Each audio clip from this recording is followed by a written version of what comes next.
এই যুবকেরা, সেদিন আমি ঢুকলাম সলিমুল্লাহ হলের ভিতরে, মাগরিবের নামাজ পড়তে ঢুকলাম।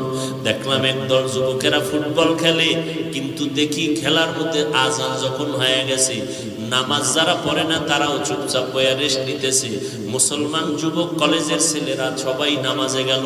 প্রত্যেকটা হলের মধ্যে সুন্দর করে এক একটা মসজিদ দেওয়া আছে, ওযুখানা দেওয়া আছে। আমি যখন ঢুকলাম, অনেক ছাত্ররা আমাকে দেখা দৌড়াই আসছে। আমি তাড়াতাড়ি ঢুইকা নামাজে দাঁড়াইলাম।